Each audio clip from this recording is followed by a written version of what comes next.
বাংলাদেশ জামাত ইসলামী ও ছাত্র শিবির মানুষকে ইসলামের দিকে ডাকে, তাহলে জামাতকে সমর্থন করা যাবে কি? ইসলামের দিকে ডাকে, তাই না? হ্যাঁ, ক্ষমতার দিকে ডাকে, তাই না? জামাত ইসলামের এক নেতা বক্তব্যের মধ্যে বলছে যে নারীরা যেভাবে চলছে ওইভাবেই চলবে, সবার কে বুরকা পরতে বাধ্য করবেন? যে পরবে না পরবে না, যে পরবে পরবে। বুঝলেন?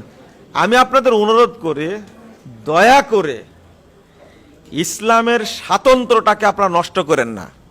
আপনার রাজনীতি করেন, অর্থনীতি করেন, পরিবার নীতি করেন, যত ইচ্ছা তত করেন, এখানে বাধা নাই, কিন্তু ইসলামের স্বাতন্ত্র্যকে আপনারা নষ্ট করবেন না, দয়া করে করবেন না। আপনারা জামাত ইসলামের ভাইরা কি করলেন? মন্দিরে গিয়ে যে পরিমাণ ওয়াজ নসিহত করছে, এবার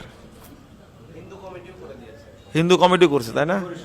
হিন্দু পরিষদ, জামাত ইসলামের হিন্দু কমিটি তাই লিখছে। এটা সংস্কার আনতে হবে। বাংলাদেশের মানুষ খাবে না। আপনি যদি আওয়ামী লীগ বিএনপির মতো করে মাঠে নামেন, খাওয়ান, আপত্তি নাই। তো ইসলামের নামে খাওয়ানোর চেষ্টা করেন না, ইসলামের নামে খাওয়াবেন না। এটা আপনাদের প্রতি অনুরোধ, এটা করবেন না। কারণ প্রচলিত রাজনীতির সাথে ইসলামের কোনো সম্পর্ক নাই। এখান থেকে বেরিয়ে আসতে হবে, এখান থেকে বেরিয়ে আসেন। আমি মনে করি মর্যাদাটা আগেই ভালো ছিল, তখন একাকী ছিলেন, রাজনীতি করেছেন, আসন মনে বেশি পেত জামাত ইসলাম, তাই না? তখন তো ছোট ছিলাম আমরা।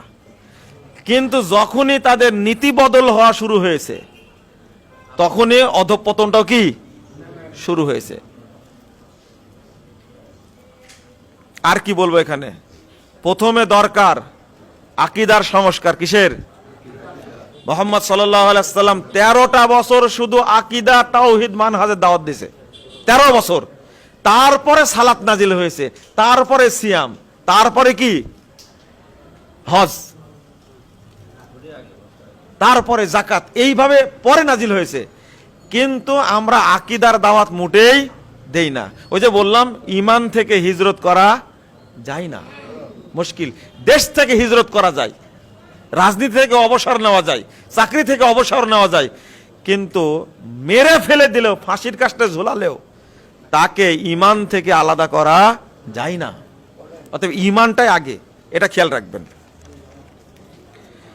প্রশ্ন করতেই থাকবেন আপনারা, বুঝতে পারছেন। একটা একটা করে বাদ দেওয়ার দরকার প্রশ্নগুলো, তাই না?